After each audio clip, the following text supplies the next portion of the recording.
तो बहरहाल मैं स्टार्ट करूँ, आपके क्वेश्चन साथ साथ होंगे, जिन्होंने पढ़ा हुआ है वो मेरे साथ मतलब कि अभी शायद वो लोग मतलब कहेंगे कि सर ने हमें सारी बातें पहले से ही पता है। तो मैं अभी बिल्कुल बेसिक से स्टार्ट करूँ, क्योंकि मेरे पास अभी कुछ स्टूडेंट वो भी हैं कि जो जिन्हें कुछ भी नहीं आता।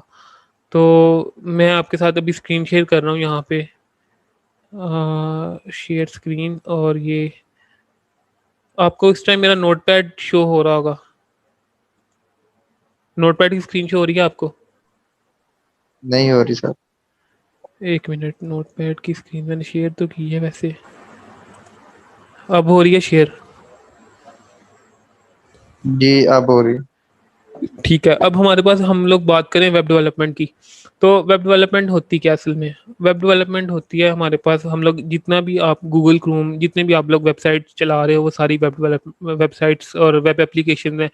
अब वेबसाइट क्या होती है? वेबसाइट लाइक जहाँ पे आप लोग विजिट करते हो, अपनी इन्फॉर्मेशन वगैरह दे सकते हो। लाइक अगर आप ई कॉमर्स की साइट बनाते हो तो आप परचेज करते हो, सेल करते हो एक बिजनेस की।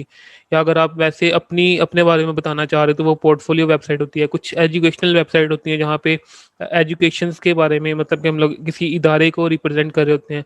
तो वेबसाइट की डिफरेंट टाइप्स हैं, कुछ ब्लॉगिंग वेबसाइट होती हैं, कुछ न्यूज़ वेबसाइट होती हैं, वो इंशाल्लाह वक्त के साथ साथ हम लोग पढ़ेंगे। लेकिन आज का जो टॉपिक है हमारा वेब डेवलपमेंट पे रहेगा। तो अगर आपने वेब डेवलपमेंट सीखनी है तो आपको दो चीज़ें पता होनी चाहिए। सबसे पहली चीज़ फ्रंट एंड और second cheese back and. Front end क्या होता है? फ्रंट एंड ये होती है कि लाइक आप लोगों ने एक फॉर्म अगर आप लोगों ने तैयार किया सपोज, तो उसका जो उसका ये समझ लो कि जिसका जो डिज़ाइन है ना, वो हम लोग फ्रंट एंड में तैयार करते हैं। कि वो उसके कलर कैसे हैं, वो कितना विजिबल है, उसके अंदर फॉन्ट हम लोगों ने कैसे यूज़ किए हुए हैं, और वो कितना अट्रैक्टिव है। यूआई यूएक्स का अगर आपने नाम सुना होगा, यूज़र इंटरफेस और यूज़र एक्सपीरियंस, तो वो सारा फ्रंट एंड के अंदर हम लोग उसको बनाते हैं। तो फ्रंट एंड में और बैक एंड क्या होता है? बैक एंड लाइक मैं अब फॉर्म सबमिट करता हूँ तो उसकी बेस पे कुछ रिस्पॉन्स मुझे आते हैं, सही है? तो वो जो रिस्पॉन्स आ रहे हैं ना, अगर मैं सेंड कर रहा हूँ कहीं पे जा रहा है, तो वो उसकी बैक एंड पे कुछ हम लोग प्रोग्रामिंग करते हैं। तो वो होती है बैक एंड। लाइक आपने अगर 22 लाहौर, अभी मैं बिल्कुल ज़ीरो से स्टार्ट कर रहा हूँ, तो 22 लाहौर आपने अगर आपने आईसीएस या 22 किसी भी आप लोग ज़िला से, जहाँ से भी आप लोग ये सुन रहे हो, तो 22 फैसलाबाद, 22 लाहौर, 22 इस तरह से काफ़ी सारे, तो आपने अपना रिजल्ट फाइंड किया होगा। तो जब आप रिजल्ट फाइंड करते हो, अपना रोल नंबर लिखते हो और एंटर करते हो, तो उसकी बेस पे में कोई ना कोई रिजल्ट मिलता है। लाइक अगर आपने अपनी आईसीएस का रिजल्ट लिया होगा तो आपने अपना रोल नंबर एंटर किया और उसकी बेस पे आपको रिजल्ट मिला।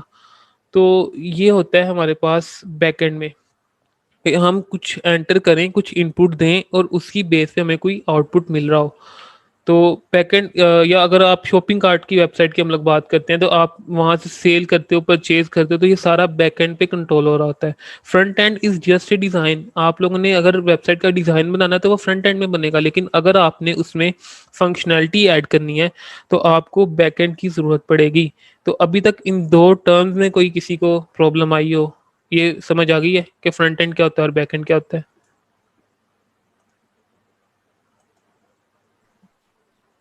Yes sir. सर ये काइंडली बता देगा कि हमने ये जो इसमें कौन कौन से कोर्सेज कवर करेंगे, इस पूरे कोर्स में कौन कौन सी लैंग्वेजेस कवर करेंगे।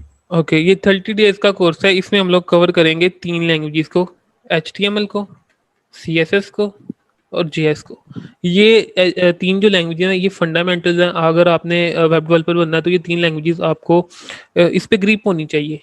और अगर आपको इस पे ग्रिप नहीं है, अगर आप डायरेक्ट किसी फ्रेमवर्क पे चले जाते हो, आप बूटस्ट्रैप पे चले जाते हो या टेलीमेंट CSS कुछ भी बना बनाया सीखना शुरू कर देते हो, तो आप कामयाब डेवलपर नहीं बनोगे। आपको थोड़ा बहुत मतलब ये समझ लो कि ये आता है या थोड़ा बहुत आपको आता होगा, लेकिन एक अगर आप ये चाह रहे हो ना कि अगर आप एक कामयाब डेवलपर बनो तो आपको इन तीनों लैंग्वेज पे फुल ग्रिप करनी पड़ेगी।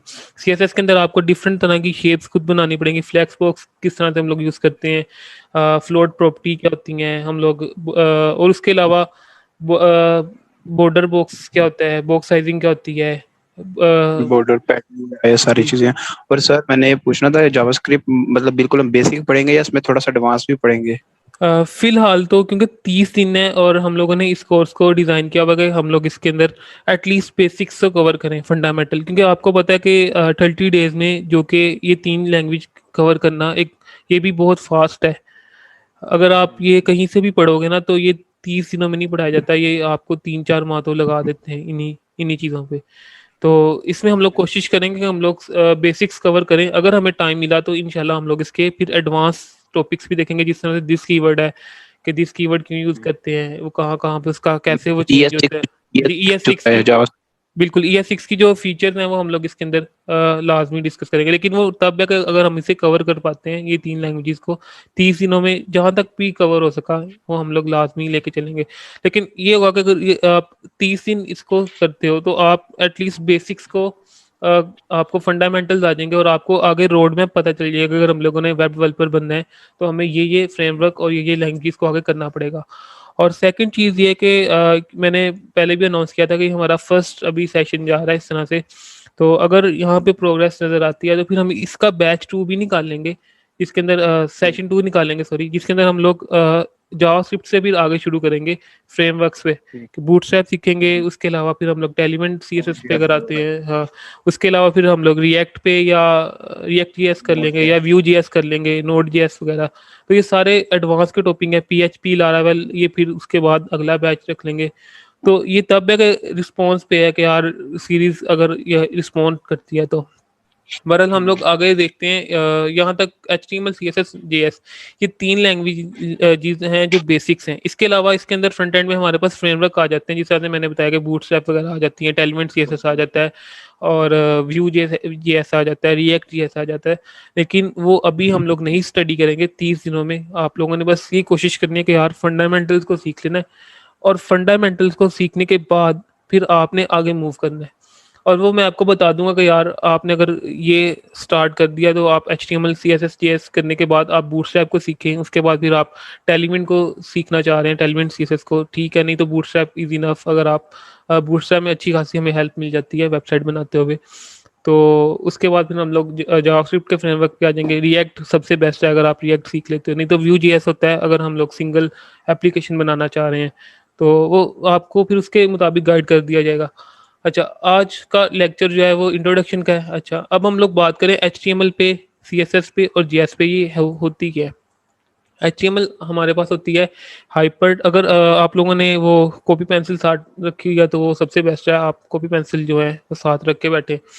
तो HTML हमारे पास क्या होती है, हाइपर टेक्स्ट मार्कअप लैंग्वेज है, जिसमें हम लोग जितनी भी आपकी वेब पेज पे कंटेंट है, लाइक आप वेबसाइट पे देखते हो जितना भी टेक्स्ट टेक्स्ट डाटा लिखा हुआ है, लाइक आपने विकीपीडिया विजिट की होगी तो टेक्स्ट जितना भी, या फेसबुक पे जितना भी टेक्स्ट लिखा हुआ है, इवन व्हाट्सएप वेब अगर आप ओपन करते हो तो उस पर जितना टेक्स्ट लिखा हुआ है वो सबका सब HTML के अंदर होता है।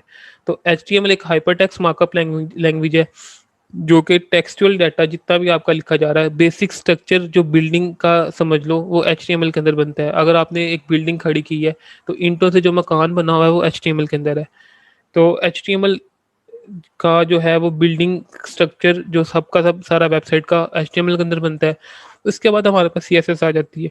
CSS का मतलब होता है कैस्केडिंग स्टाइल शीट। अब स्टाइल शीट का नाम आपको नजर आ रहा है, तो स्टाइल शीट क्या होती है कि आप इसमें अब आपने कलर कौन से यूज करने हैं, आपने कौन सा बैकग्राउंड यूज करना है, ग्रेडियंट यूज करना है, कोई वॉलपेपर यूज करना है, या आप कोई अपना कुछ उसके अंदर एनिमेशन लगाना चाह रहे हैं, ट्रांजिशन देना चाह रहे हैं, तो वो CSS के अंदर हम लोग आके देखते हैं। फ़ॉन्ट साइज चेंज करना चाह रहे हैं, फ़ॉन्ट लगाना चाह रहे हैं, बॉर्डर्स लगाना चाह रहे हैं, और बेशुमार प्रॉपर्टीज़ हैं CSS की, जो हम लोग वक्तन फ़वक्तन साथ-साथ सीखेंगे जितनी इंशाल्लाह कवर हो सकेगी।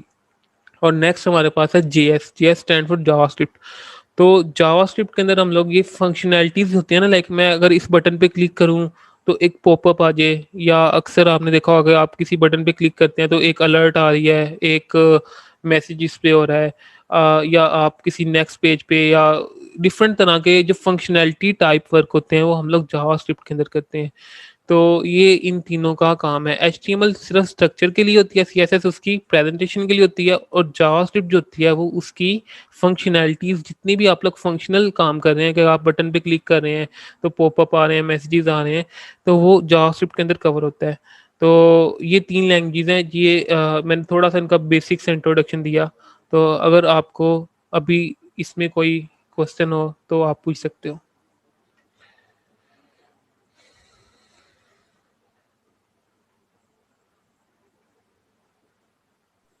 सही है सर, नेक्स्ट मूव। ठीक है, हम लोग नेक्स्ट मूव करते हैं। तो नेक्स्ट मेरे पास, अब मैं आपको डायरेक्ट टाइम वेस्ट किए बगैर मैं एक फ़ोल्डर यहाँ पे अपने डेस्कटॉप पे क्रिएट करके ना, तो क्लास का मैं आपका डायरेक्ट एचटीएमएल पे ले जाता हूँ, ताकि आप लोग जल्दी से जल्दी, क्योंकि अगर टाइम वेस्ट करना चाहूँ तो आज का दिन सिर्फ इंट्रोडक्शन पे ही हम लोग गुजारेंगे, लेकिन मैं चाह रहा हूँ कि हम कुछ प्रैक्टिकल करके जाएं आज की इस लेक्चर में। तो मैं यहाँ पे वी एस, अच्छा हम लोगों ने ना एडिटर यूज़ करना है वी एस कोड, ठीक है। वी एस कोड मैं यहाँ पे लिख देता हूँ नोट पैड के ऊपर, जो हम लोग एडिटर एडिटर यूज़ करना चाह रहे हैं वो है वी एस कोड। ये आप गूगल से इजीली सर्च कर सकते हो, वैसे मैं आपको सर्च करके दिखा देता हूँ गूगल पे भी। तो ये है हमारा वी एस कोड, मैं आपको गूगल की स्क्रीन शेयर करता हूँ सर्च करने के बाद। तो मैं स्क्रीन शेयर करने लगा हूँ गूगल की, कहाँ पे गया ये। तो अब आपको मेरी गूगल की स्क्रीन नज़र आना शुरू हो जाएगी।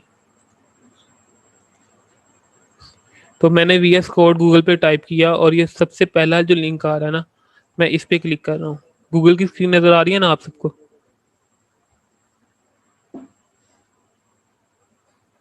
हाँ जी। हाँ, तो अब ये we G S, ji sir. ठीक है, तो ये वी एस कोड आपके पास यहाँ पे एडिटर है, आपने इसे सिंपल ये डाउनलोड वाले बटन पे जाना है और ये आपने डाउनलोड कर लेना है, ठीक है। तो ये आपको सही डाउनलोड, हो गया। ठीक है, ये इजीली डाउनलोड कर लोगे। अच्छा, इसकी ना कुछ सेटिंग है, एक्सटेंशन है जो कि मैंने की हुई है, वो मैं आपको अपने चैनल पे दिखा देता हूँ कि मैंने अपने जो एडिटर की सेटिंग है कुछ अपनी मुताबिक एक्सटेंशंस की हुई हैं, जो आपको मैं यहाँ पे दिखा देता हूँ कि ये मेरा चैनल आपको नज़र आ रहा होगा इस टाइम, वी एस कोड। मैं सर्च कर रहा हूँ यहाँ पे और ये मैंने उर्दू में बताया हुआ है कि आपने वी एस कोड की सेटिंग कैसे करनी है, इंस्टॉलेशन इसके अंदर मैंने पूरी डिटेल बताई हुई है कि आपने इंस्टॉलेशन कैसे करनी है और कैसे आपने कौन कौन सी extension H T M L के लिए कौन सी एक्सटेंशन यूज़ करनी है। मतलब कि हम जितना भी पढ़ेंगे ना, बूटस्ट्रैप वगैरह का भी बीच में मैंने एक्सटेंशन बताई हुई है कि अगर आप बूटस्ट्रैप पढ़ रहे हो तो वो कौन सी एक्सटेंशन सेट करनी है। तो ये वीडियो देखने के बाद आपकी जो वी एस कोड की सेटिंग है ना, वो बिल्कुल अभी मेरे जो मैं अभी यूज़ करने लगा हूँ बिल्कुल वैसी हो जाएगी। इस वीडियो का लिंक मैं आपको यहाँ पे सेंड ग्रुप में शेयर कर देता हूँ, ठीक है। ये आपको मैं ग्रुप में दे देता हूँ। अच्छा, तो ये मैंने ग्रुप में लिंक दे दिया हुआ है। तो अब मैं आपको वी एस कोड पे स्क्रीन शेयर करने लगा हूँ अपनी, ताकि हम लोग डायरेक्ट वहाँ पे चले जाएं। तो ये मेरा वी एस कोड ओपन हो चुका है और यहाँ पे ये स्क्रीन में आपको नज़र आ रहा होगा, ठीक है। तो अब हम लोग यहाँ पे न्यू फाइल क्रिएट करने लगे index dot H T M L के नाम से। अब एच टी एम एल क्या है? Dot H T M L एक तरह की एक्सटेंशन है। आप डॉट एच टी एम रख लो या dot H T M L रख लो, इन दोनों में से कोई भी आप लोग रख सकते हो। तो dot H T M L is a extension जो हम लोग यूज़ कर रहे हैं। तो मैं इसे सेव करता हूँ index dot H T M L. तो ये मैंने एंटर किया और index dot H T M L मैंने सेव कर लिया। तो अब आपके सामने यहाँ पे आइकन नज़र आ रहा होगा, ये 5 कुछ बना हुआ है, ये यहाँ पे 5 बन चुका हुआ है, सही है। यहाँ तक कोई क्वेश्चन हो आप लोग थोड़ा रिस्पॉन्ड करो, ताकि मैं साथ साथ मुझे हो कि आप लोगों को समझ आ रही है।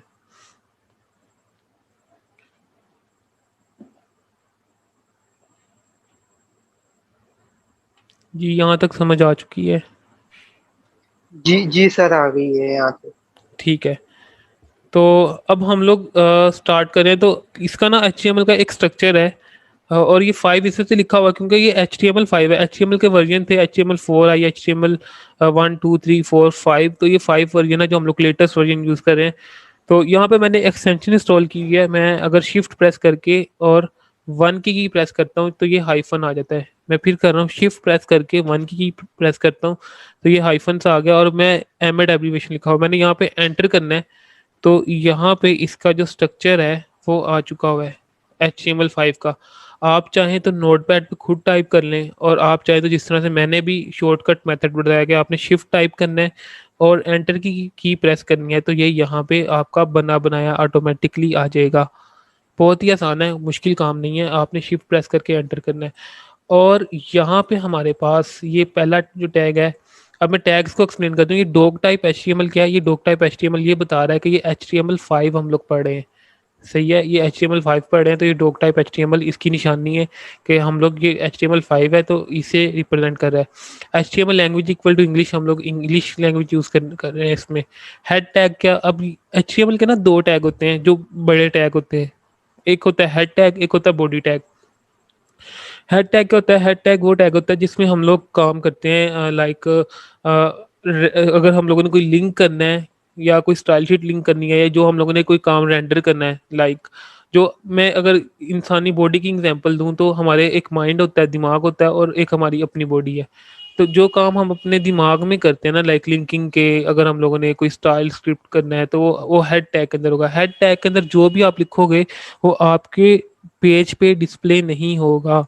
मैं अगेन रिपीट करूँगा, हेड टैग में मैं जो भी लिखूंगा ये मेरे पेज पे नहीं आएगा, पेज पे वही चीज़ें आएंगी जो मैं बॉडी टैग में लिखूंगा। तो हेड टैग यूज़ होता है लिंक करने के लिए, लिंकिंग वगैरह। हम लोग स्टाइल कोई लिंक करना चाह रहे हैं स्टाइल, या कोई हम लोग वैसे कोई वेबसाइट को यहाँ पे CDN वगैरह उसके यूज़ करना चाह रहे हैं। अब CDN क्या होता है, CDN कंटेंट डिलीवरी नेटवर्क होता है। ये इंशाल्लाह मैं टाइम के साथ साथ आपको बताऊंगा CDN क्या होता है। अच्छा, अभी मैं इसे सेव कर रहा हूँ और मैं इसे अगर मैं देखूं अपने रिवेल इन फाइल एक्सप्लोरर करके, तो ये कहाँ पे है, ये है फाइल एक्सप्लोरर में। तो यहाँ पे आपको ब्राउज़र नज़र आ रहा है, ठीक है। एक मिनट में आपको अगर शो करूँ स्क्रीन यहाँ पे अपने उसकी, तो ये मैं आपको स्क्रीन शेयर कर रहा हूँ। तो मैंने इसे क्लास डेस्कटॉप में क्लास 1 के नाम से एक फोल्डर बनाया और उस पर मैंने सेव किया हुआ है। तो आप देखेंगे यहाँ पे ना एक ब्राउज़र बन गया है इंडेक्स के नाम से। तो जब भी हम लोग HTML की फाइल को सेव करेंगे तो वहाँ पे ब्राउज़र बन जाएगा। मतलब कि वो ब्राउज़र के अंदर, क्योंकि HTML एक HTML CSS JS जो हमारा कोर्स है ये वेब से रिलेटेड है, तो ये ब्राउज़र में ही ओपन होगा। ब्राउज़र के अंदर ही हम लोग इसे यूज़ करेंगे। तो मेरा यहाँ पे गूगल क्रोम बन गया, हो सकता है आपका इंटरनेट एक्सप्लोरर बने या कोई और बने, तो आपने अपना डिफ़ॉल्ट ब्राउज़र सेलेक्ट कर लेना है गूगल क्रोम को। तो आप अगर कोई भी ब्राउज़र यहाँ पे यूज़ कर सकते हैं, लेकिन गूगल क्रोम एक अपडेटेड मतलब के ब्राउज़र है। इसके अंदर आपकी डे बाय डे अपडेट्स हो रही होती हैं। जो इंटरनेट एक्सप्लोरर है वो अपडेट नहीं होते, और जिसकी वजह से फिर हमें कुछ प्रॉपर्टीज़ जो हम लोग वर्क करते हैं कुछ चलती हैं कुछ नहीं चलती। तो गूगल क्रोम अपडेटेड है, तो आपने कोशिश करनी है कि अपना जो डिफ़ॉल्ट ब्राउज़र है वो गूगल क्रोम को ही रखना है। अच्छा, अब ये गूगल क्रोम बन चुका हो। अब मैं इसे 2 दफ़ा क्लिक करूँगा और ओपन करता हूँ। तो मैं इसे ओपन करके मैं यहाँ पे आ रहा हूँ डॉक्यूमेंट पे। तो यहाँ पे ये बन चुका हुआ है कि एक स्क्रीन आपको नज़र आ रही है, सही है। और इस पे अभी लिखा हुआ है डॉक्यूमेंट। ये इसका जो टाइटल आ रहा है ना, ये आ रहा है डॉक्यूमेंट। तो मैं इसको अगर यहाँ पे चेंज करता हूँ, डॉक्यूमेंट की जगह मैं यहाँ पे लिखता हूँ वेब। मैं इसे चेंज कर रहा हूँ, मैं स्क्रीन आपको यहाँ पे शेयर कर रहा हूँ अपनी VS कोड की। तो मैं टाइटल शेयर कर रहा हूँ वेब डेवलपमेंट क्लास 1। तो मैं इसे सेव कर रहा हूँ और सेव करके मैं आपको अब अपना ब्राउज़र दिखाता हूँ। तो एक मिनट, ब्राउज़र मैं आपको दिखाता हूँ शेयर। तो मैं अपने अब आपको ब्राउज़र पे ले आऊँ और उसे रीलोड करता हूँ। तो अब यहाँ पे जो टैब आ रही है वो वेब डेवलपमेंट क्लास 1 की आ रही है। मैं इसे थोड़ा सा एक्सपेंड करता हूँ।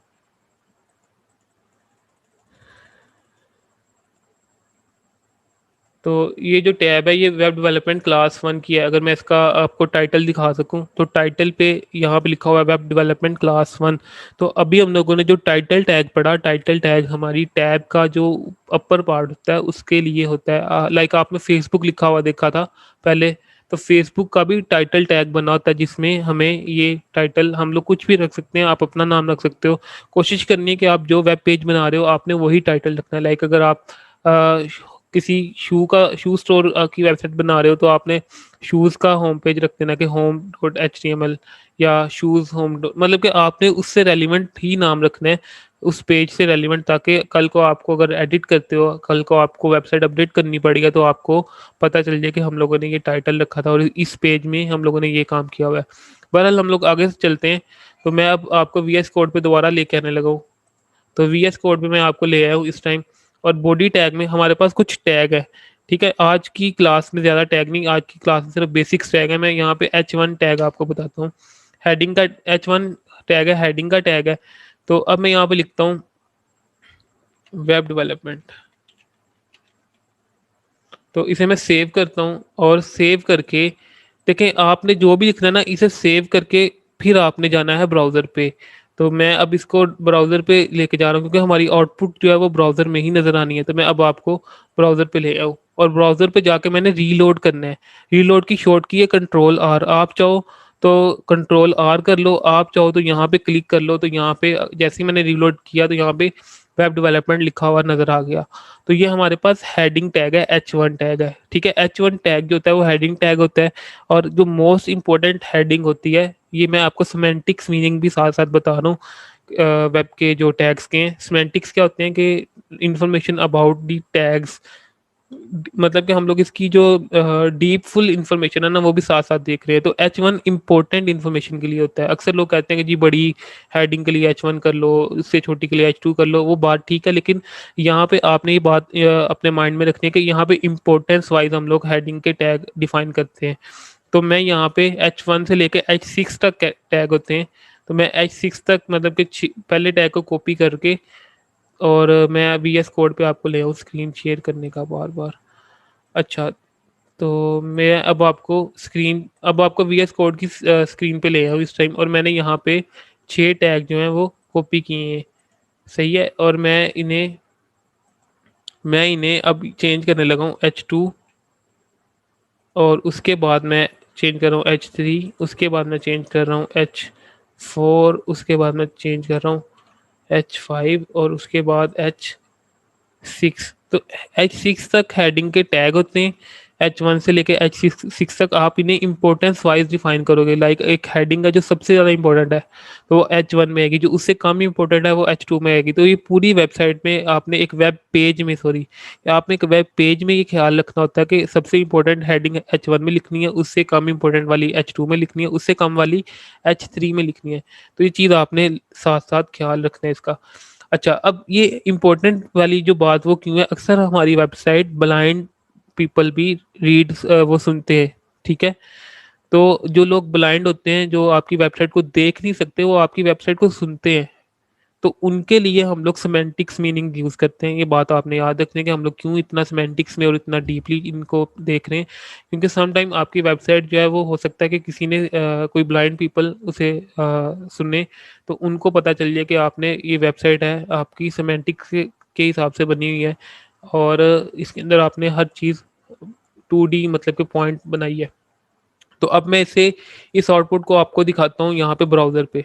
तो मैं ब्राउज़र आपको लेके आ रहा हूँ। मैं अब जैसे ही इसे रीलोड करूँगा तो आप लोग देखें कि यहाँ पे ये वेब डेवलपमेंट के लेवल आ गए हैं। ये पहला लेवल H1 का, दूसरा H2 का, तीसरा H3 का, चौथा H4 का, और पांचवा H5 टैग, और लास्ट वाला H6 है। H6 के बाद अगर आप H7 लिखोगे तो वो कोई बोल्ड नहीं होगा, वो हेडिंग नहीं तस्वुर होगी। HTML5 में अभी तक H1 से लेके H6 तक के जो टैग है उनको हम लोग हेडिंग टैग तस्वुर करते हैं, और इन्हीं पे हम लोग काम करते हैं। तो ये अभी हम लोगों ने हेडिंग टैग्स को कवर कर लिया।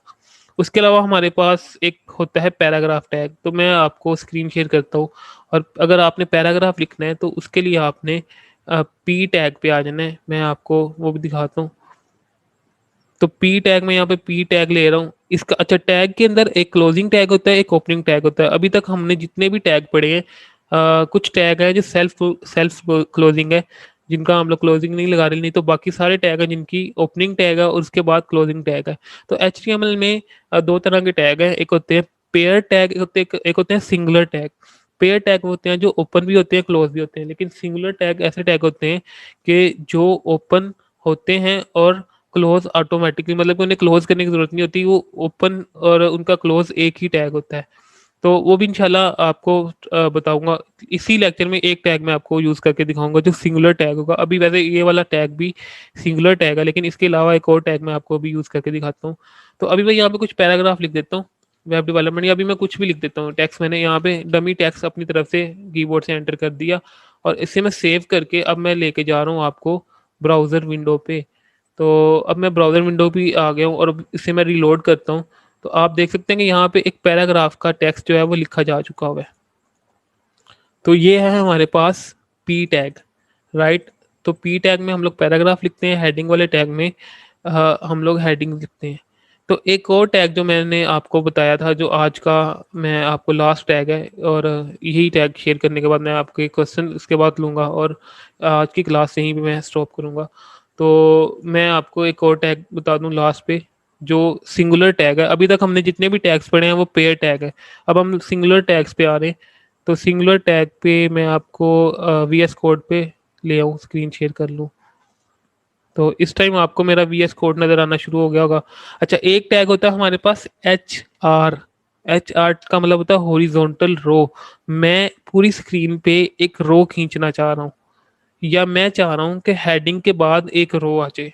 सही है, तो मैं HR लिखता हूँ। HR का मतलब है हॉरिजॉन्टल रो, और इस टैग के क्या होगा कि पूरी स्क्रीन पे एक रो आ जाएगी। तो मैं सेव करके आपको स्क्रीन शेयर करता हूँ ब्राउज़र की, और मैं इसे अब रीलोड करता हूँ। ठीक है, रीलोड करने के लिए मैंने आपको बताया था, या तो आप Ctrl+R प्रेस कर सकते हैं, या आप रीलोड का ये यहाँ पे ब्राउज़र में ऑप्शन है।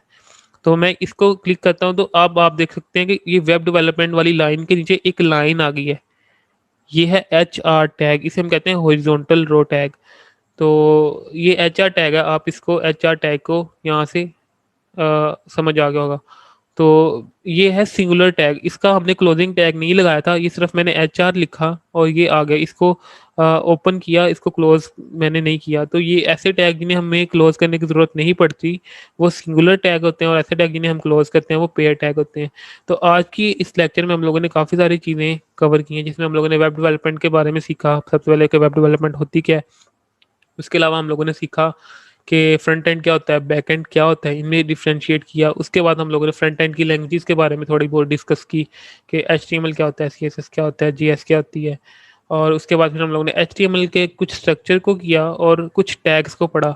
तो आई होप कि ये काफ़ी, मतलब कि आज के लिए काफ़ी है प्रैक्टिस। अगर आप लोग ये करोगे तो इंशाल्लाह आप यहाँ तक, आप एटलीस्ट यहाँ तक तो प्रैक्टिस करो। अगर आप बिल्कुल बिगिनर हो, बिल्कुल नहीं हो, और मुझे एक लग रहा है कि जो लोग पहले जिन्हें कुछ आता था वो लोग लीव कर गए हैं, उसकी रीज़न ये कि उन्हें कुछ आता था और पहले ही आता होगा, और वो बार बार ये चीज़ें नहीं पढ़ना चाह रहे होंगे।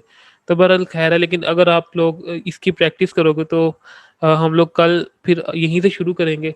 और आपने अपना कोई वेब पेज बना के उसका स्क्रीनशॉट जो है वो आपने ग्रुप में पेस्ट कर देना है कल क्लास शुरू होने से पहले, यानी कि कल 9 बजे से पहले आपने कोई इतना ही आप वेब पेज बना लें और आप इसका स्क्रीनशॉट शेयर कर दें उस ग्रुप में। तो अभी तक कोई क्वेश्चन हो तो आप वो पूछ सकते हो। सर ये इतनी बेसिक मुझे भी आती है, मतलब जो आपने आज कराया है ना, ये जी पता जी। है मुझे भी। अब इतनी बेसिक्स शुरू करने का मकसद ये कि मैं एडवांस से शुरू कर लेता, लेकिन वो जो बीच में एक ये सामल भाई हैं, इनको बिल्कुल बेसिक्स नहीं आती, इन्होंने ICS किया हुआ है। तो इस वजह से जी मैंने बिल्कुल वो ज़ीरो से डिटेल शुरू की थी। मुझे पता था कि आप मतलब कि बोर होंगे अगर आपने पहले पढ़ा हुआ है, लेकिन इनके लिए फिर नहीं मुझे सारा सर, थोड़ा बहुत आइडिया है, जी इतना नहीं सर, थोड़ा बहुत आइडिया है। ठीक है। तो कल फिर हम मैं लोग ये टैग वगैरह पड़े हुए थे। जी, तो कल हम लोग यहीं से फिर आगे शुरू करेंगे। कुछ जल्दी जल्दी में हम लोग इन्हें आगे पढ़ लेंगे, HTML को कवर करके CSS पे आ जाएंगे। HTML को हम लोग 1-2 दिन और लगाएंगे, मतलब कि हम सही है। इस पे स्पीड में मतलब कि इसको गुजार लेते, ताकि अगर आपको बेसिक आइडिया ये भी है तो फिर हम लोग CSS पे टाइम दें, क्योंकि CSS एक ऐसी लैंग्वेज है कि जिसपे डेवलपर्स को लगता है कि यार ये मतलब मैंने अपनी बात करूं तो मैंने जब सीखी थी तो यूं लगता था जिससे कंप्लीट नहीं सीखी, या कुछ ना कुछ मिसिंग है। और कुछ प्रॉपर्टीज ऐसी हाँ होती हैं जी कि जहाँ सर। पे, हाँ, जहाँ पे आप जितने मर्जी आप लोग लेक्चर पढ़ लो, लेकिन ना एक सेटिस्फेक्शन नहीं आ रही होती। तो इस चीज़ को इंशाल्लाह हम लोग दूर करेंगे। यस मैंने कुछ प्रॉपर्टीज मतलब कि जो मेन प्रॉपर्टीज हैं जो आपको, क्योंकि वैसे तो CSS इतनी ज़्यादा है कि हम हर प्रॉपर्टी को नहीं कर सकते, लेकिन कुछ प्रॉपर्टीज ऐसी हैं कि जो करने के बाद हम कह सकते हैं कि हमने CSS अच्छी पढ़ ली है। तो वो जो मेन प्रॉपर्टीज़ हैं वो हम लोग इंशाल्लाह इसमें कवर कर लेंगे। और बाकी रही बात उसकी प्रॉपर्टीज़ की, तो इतनी सारी प्रॉपर्टीज़ याद नहीं होती। आपके पास गूगल है, आप गूगल पे टाइप करो और अपनी मतलब की चीज़ निकाल लो। तो क्योंकि इतनी ज़्यादा प्रॉपर्टी ना, तो आप ज़ाहिर बात है इंसान इतनी चीज़ें याद नहीं कर सकता। हाँ, पता होना चाहिए कि यार इस चीज़ से ये होता था, तो वो गूगल से आपको इजीली मिल जाता है आपका जो भी काम होगा।